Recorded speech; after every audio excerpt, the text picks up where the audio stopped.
오늘은 예수님께서 베드로에게 물으셨던 두 가지 질문과 그에 대한 베드로의 대답을 통해서 베드로의 믿음에 대해서 알아보려고 하고요. 베드로의 사명에 대해서 같이 한번 살펴보려고 합니다.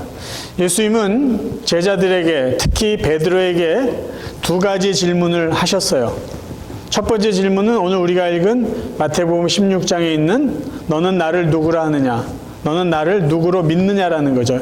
이것은 구원에 관련된 문제입니다. 영혼의 문제예요. 굉장히 중요한 질문이죠.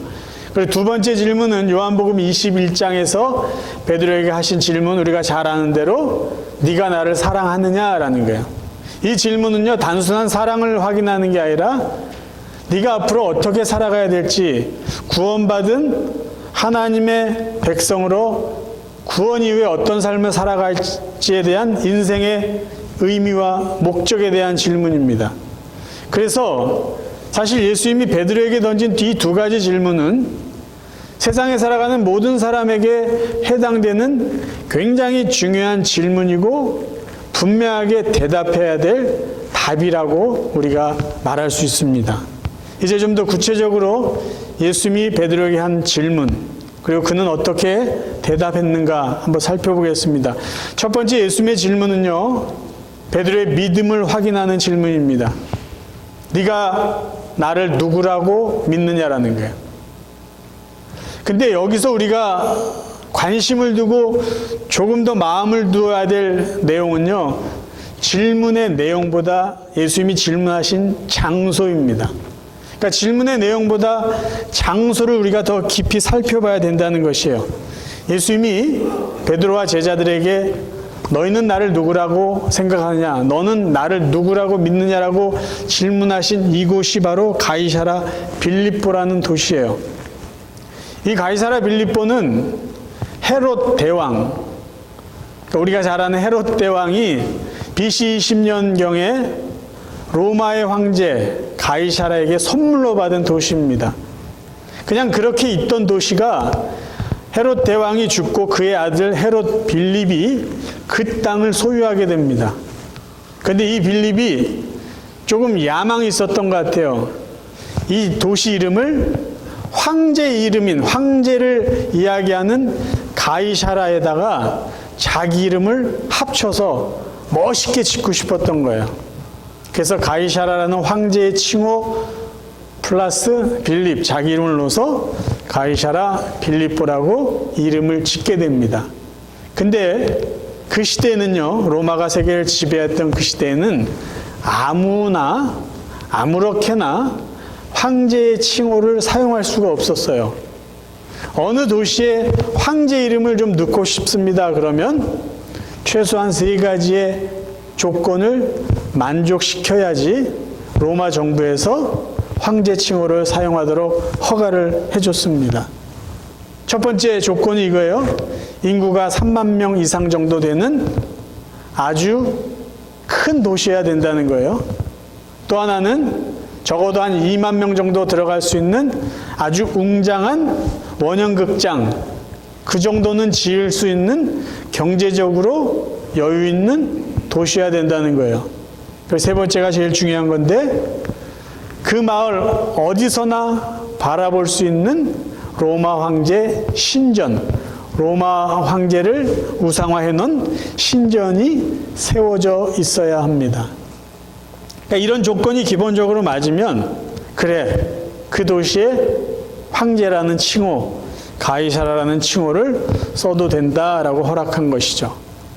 그러니까 지금 예수님하고 제자들이 있는 가이사랴 빌립보, 이 도시는 어떤 도시냐? 인구가 많고 경제적으로 좀 여유가 있었고 마을 어디서든지 로마 황제를 우상화한 신전이 보여지는 장소였다라는 것이에요. 그 장소에서 예수님이 너희는 나를 누구라 생각하느냐, 나를 누구로 믿고 있느냐라는 것이에요. 잠시 제가 사진을 몇 장 보여드릴게요. 지금 오늘날 가이사랴 빌립보 지역의 모습이라고 합니다. 최근에 거기 성지순례 다녀온 분들이 찍은 사진을 제가 인터넷에서 카피해 왔어요. 근데 요즘에는 가이사라 빌립보란 단어를 안 쓰고 마니아스라고 이렇게 그 도시 이름이 바뀌었다고 합니다. 좀 가까이 보면은 여기에는 판신이라는 우상을 섬겼던 동굴이 이렇게 되어 있고요. 벽 중간중간에는 우상들을 이렇게 모셔놓는, 우상의 형상을 이렇게 올려놓는 그런 모양이 있다고 합니다. 그 시대 사람들은 판신이라는 우상을 섬겼는데요. 이 상반신은 사람이고 하반신은 염소나 사냥의 모습을 하고 있대요. 그리고 사람의 얼굴에 뿔이 나 있는 그런 회개망측한 짐승도 아닌 사람도 아닌 그런 우상을 섬겼다고 합니다. 근데 그때의 모습을 이제 가정을 해서 그림을 그렸는데 보시면요. 조금 전에 판신을 섬겼던 동굴 앞쪽에 크게 로마 황제를 섬기는 신전이 있고요. 그 가운데 부분에는 제우스 신전이 있고요. 그 우측에는 살펴보니까 질투의 신이라는 네미시스 신전이 또 있었대요. 그리고 몇몇 신상을 모실 수 있는 벽에 이렇게 구멍을 내놓은 것들을 볼 수가 있습니다. 근데 여러분 보시면은 우리가 생각할 때 로마 황제가 살아있는 신이다, 진짜 신이다라고 사람들에게 보여주기 위해서였다면은 저기 굳이 제우스 신전이든 아니면 판신을 섬기는 동굴이든 다른 우상들을 깨끗이 없애고 로마 황제의 신전만 세워놓으면 더 확실할 거 아니에요. 근데 여러분 식민지 시대에 로마가 지배했던 그 각 나라를 보면은요, 각 나라의 종교를 로마 정부에서 인정을 해줍니다. 그들이 섬기는 우상도 그대로 인정을 해줘요. 그리고 그 나라에 황제의 신전을 또 세우도록 했어요. 여러분 왜 그랬는지 아세요? 로마 황제의 포용성, 관대함을 보여주기 위한 겁니다. 나는 너희 나라를 지배하면서 너희들을 먹여 살리고 보살펴주는 살아있는 신이다. 근데 나는 얼마나 마음이 넓으냐? 너희들이 섬기는 그런 우상, 신, 그런 것까지 다 인정해 준다. 그렇지만 나는 지금 살아있는 그 모든 신들까지도 다 어우르고 품을 수 있는 더 크고 살아있는 신이다라는 것을 보여주기 위해서요. 그래서 그 과거에 곳곳에 신전이 있었지만 황제의 신전이 가장 크게 세워져 있었던 것은 그들의 신을 인정해 주는 나는 살아있는 그 신보다 더 큰 위대한 신이다라는 것을 보여주기 위해서였다라는 것이에요. 이걸 좀 더 크게 보면은 1세기의 가이사라 빌립보 정경이 이랬을 것이다라고 사람들이 그려놓은 거예요. 저 뒤에 높은 곳에 황제의 신전이 있죠. 자, 그럼 바로 예수님하고 제자들이 있었던 곳이 여기예요. 자, 예수님도 제자들도 눈만 살짝 이렇게 열면은 로마 황제의 신전이 보이는 그곳에서 예수님이 질문하셨어요. 너희는 나를 누구라고 믿고 있느냐? 이 똑같은 질문을요, 갈릴리 호숫가에서 했다고 생각해 보세요. 질문의 무게가 다릅니다. 갈릴리 해변, 예수님이 기적을 행하셨던 그곳에서 너희는 나를 누구라고 믿느냐라고 했을 때 제자들의 대답은 크게 부담스럽지 않았을 거예요. 예수님 메시아입니다. 예수님은 죽은 자를 살릴 수 있는 능력 있는 분입니다. 하나님의 아들입니다. 무리를 걸으셨어요. 죽은 자도 살리셨어요. 병든 자 다 낫게 해주셨어요. 보리떡 5개 물고기 2마리로 수만 명을 먹으셨어요. 당신 하나님의 아들입니다. 쉽게 얘기할 수 있어요. 그런데 지금 이 자리는 어디냐면요, 로마 황제만이 살아있는 신이에요. 세상의 다른 모든 신까지 다 품을 수 있는 큰 신이 누구냐? 로마 황제예요. 그러니까 여기서는 로마 황제가 하나님이라고 모든 사람들이 인정하는 도시입니다. 근데 여기서 베드로가 뭐라고 이야기했냐면 로마 황제가 하나님이 아니라 주님이 하나님이세요. 주님이 하나님의 아들이세요. 살아계신 하나님의 아들이십니다. 주님이 메시아입니다. 그리스도입니다. 그 고백을 한 거예요. 이 이야기를 만약에 다른 사람이 들었다, 로마 정부에 관련된 사람이 들었다, 어떻게 했을까요? 베드로의 생명이 위협을 당할 수도 있을 것이에요. 그런 고백, 그런 믿음이 가이사랴 빌립보 황제를 신으로 인정하는 그곳에서 베드로의 입술을 통해서 고백이 됐어요. 그래서 예수님이 감격을 하시고 그 믿음을 인정해 주신 거예요.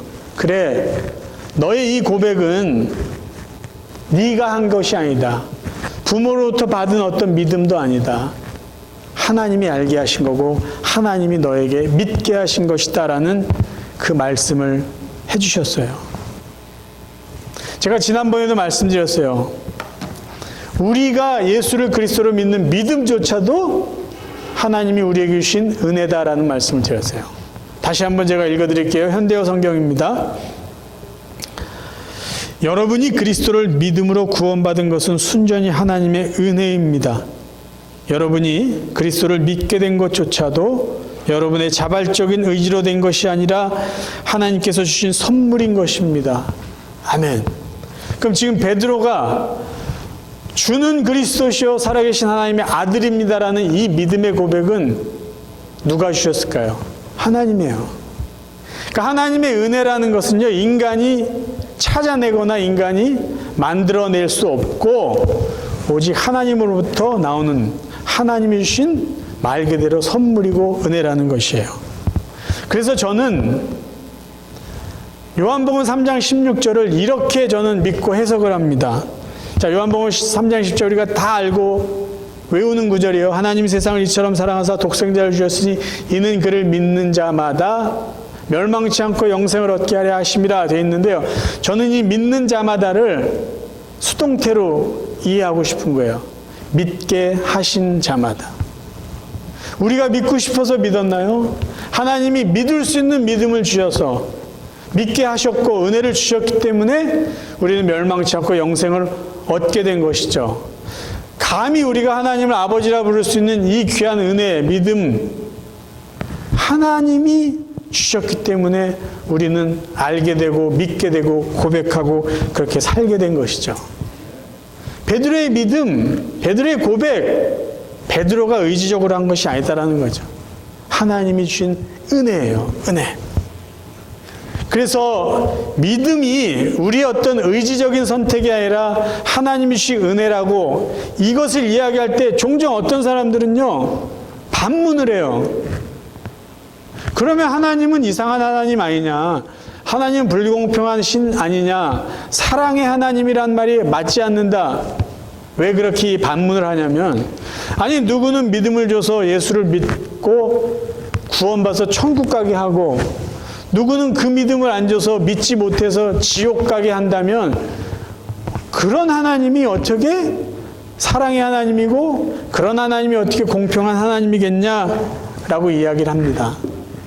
근데 우리가 이 하나님에 대해서 이야기 위해서는요, 먼저 우리가 하나님으로부터 구원받기 전에 인간의 삶의 실제적인 삶의 현장을 이해해야 된다는 것이에요.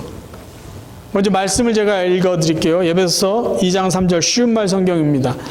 사실 그때는 우리도 다 불순종의 자식들처럼 죄 많은 육체와 마음의 욕구에 따라 행하면서 육체의 욕망이 이끄는 대로 살았습니다. 그래서 우리도 본래 그들처럼 태어날 때부터 하나님의 진노 아래 놓인 자식들이었습니다. 이게 저와 여러분이 믿음을 갖고 구원받기 전의 모습이라는 거예요. 진노의 자리에 있었어요. 멸망의 자리예요.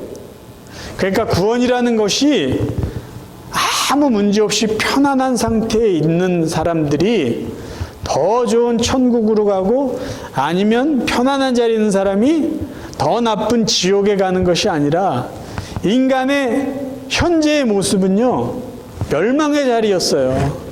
다. 근데 거기에서 하나님이 우리에게 믿음을 주시고 은혜를 주셔서 멸망의 자리, 진노의 자리에서 우리를 건져주신 거죠. 이게 구원이라는 거예요. 아무 일 없는 사람 누구를 데려다 천국 보내고 아무 일 없는 사람 누구를 데려다 지옥에 버린 게 아니라 모두가 다 지옥, 멸망의 자리에 있었는데 그들 중에 우리에게 믿음을 주셨기 때문에 우리가 구원받았다라는 것이에요. 그래서 불공평하다라는 단어는 누구에게 어울리는 단어냐면은 구원받지 못해서 지옥 가고 멸망받는 사람에게 어울리는 단어가 아니라 멸망의 자리에서 선택받아 구원받은 저와 여러분들에게 어울리는 단어예요. 불공평한 거에 그거는 저는 죽는 게 더 당연한 사람입니다. 저는 벌 받는 게 당연한 사람인데 하나님이 벌 받지 않게 해주시고 살려주셨어요. 그래서 은혜라는 것은 불공평한 건데 그 단어는 누구에게 어울리냐? 저같이 죽어야 되는데 안 죽은 사람, 야단 맞아야 되는데 야단 맞지 않고 하나님의 자녀가 된 저 같은 사람에게 어울리는 단어가 불공평한 은혜라는 것이에요.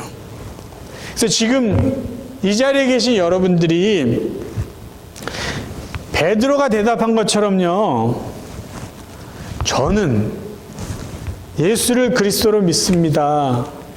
예수님은 살아계신 하나님의 아들입니다. 라고 믿는다면요, 여러분 불공평한 은혜를 받은 사람들이에요. 구원의 은혜를 받은 사람들이에요.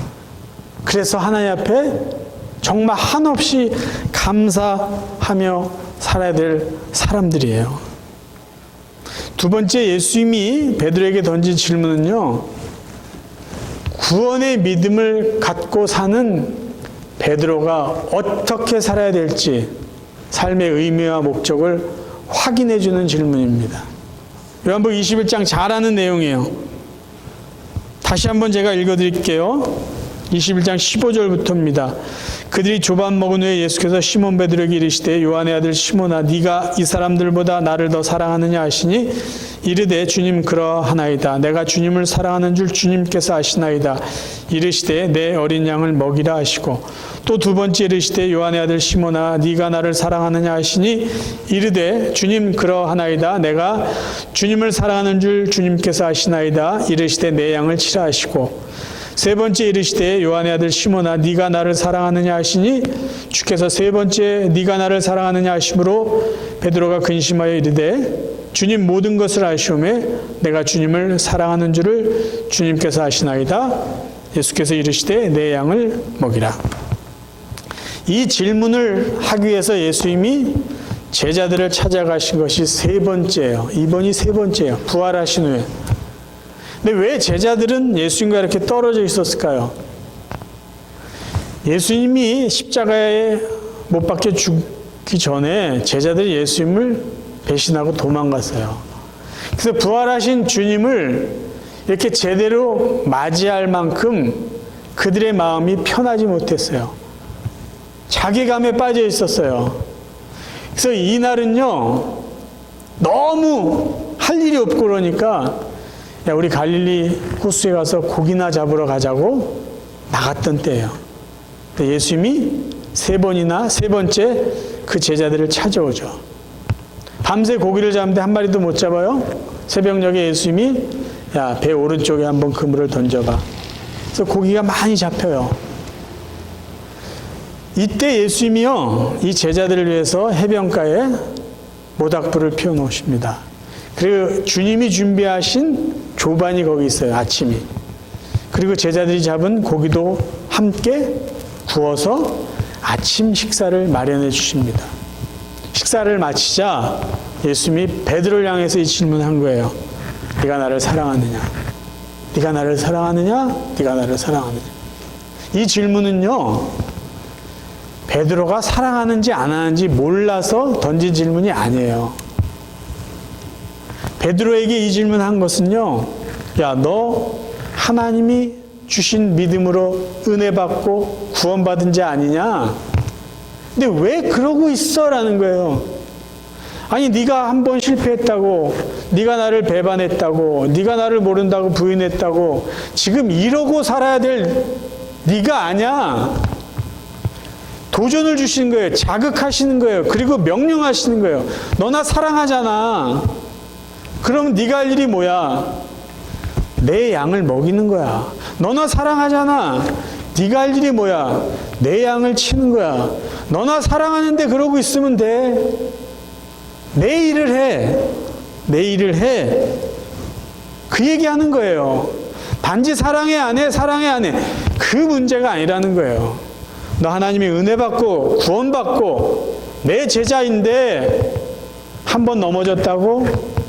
한 번 잘못했다고? 한 번 실패했다고? 끝이 아니야. 나 사랑하지?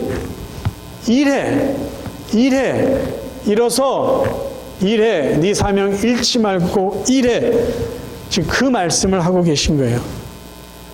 예수님이 이렇게 도전해 주시고 자극하시고 명령하신 이 말을 듣고 베드로는 어떻게 살았습니까? 예수님의 말대로 예수님의 양들을 먹이세요. 복음을 전합니다. 그들에게 사랑을 전해요. 하나님 나라를 확장시켜요. 그가 어떻게 살아가야 되는지 예수님이 질문을 통해서 베드로는 제대로 깨달았던 거예요.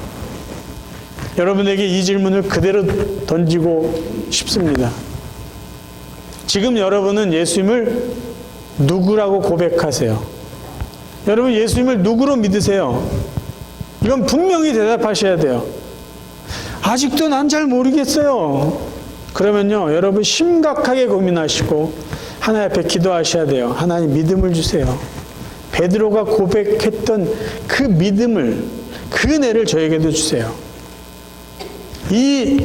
너는 나를 누구라고 믿느냐라는 이 질문에 여러분 분명하게 대답하실 수 있다면요, 두 번째 질문을 듣고 대답하셔야 돼요. 지금 여러분 예수님 사랑하십니까?